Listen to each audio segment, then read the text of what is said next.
box that totally arrives out of Amazon. As you can see, this is compatible with both PS3 as well as the PC. The front end, it's a Ferrari Thrustmaster Red Legend Edition. You can see Thrustmaster. So what else do we have in the box? You have some technical specifications.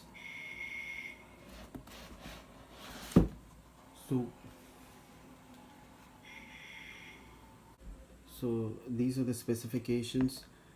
You get a programmable progressive pedal, so which means the braking is progressive, and as well as the accelerator, which is very important if you're playing Formula 1 or other racing games. You also have paddle shifters here on both sides, on the left as well as the right. I'll be showing a demo of that now. And it has a 180-degree rotation, which means you can rotate left to 90 degrees and on the right also to another 90 degrees. And the clamping mechanism is very easy to use. You can fit it on any tables, USB, PlayStation 3 as well as PC. So that's the total of it. Let me unbox it, set it up, and then come back. These are some instructions. So it's all unboxed and set up, and it looks amazing. The steering wheel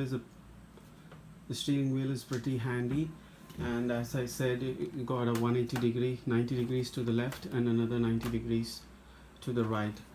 And as you can see over here, we have a switch, which is basically used to switch between PS3 and the PC. And the 4 keys that you see here are similar to the ones that you get in a PlayStation joystick. They're used for selecting menu, etc. And these are a few more buttons which can be used for a few games. Like you have the home button here, and these are the left, right, top, right arrows, which are basically used to switch between the menus. And here are other specific 2 buttons which are programmable again. And this is the paddle shift. Overall, the device feels very robust. It does not feel cheap. The plastics used are very good. And first I was thinking that things might break off if used harshly, but then I've been using it for almost 2 to 3 weeks with harsh gaming from Formula 1 and Rally. So the device is pretty solid. Now let me show you the clamping mechanism. So this is the clamping system here. As you can see, I've mounted it on a table, and then you have a clamp here. If you want to release it, you just have to loosen this and it'll come off, and then you can tighten it off with this lever. There is some amount of play here, but that is a part of the design. You should not fix it very tightly, then any stress that you give to the steering wheel will break this pivot. So it is advisable to leave a few amount of play when you're mounting the system, and do not think that the mounting is bad. Even the instruction manual suggests the same. This here is the racing pedal, one for braking and the other for accelerator. Everything is very robustly laid out, and there is no negative except for one thing. When you're harshly pressing things, the pedal seems to be sliding away.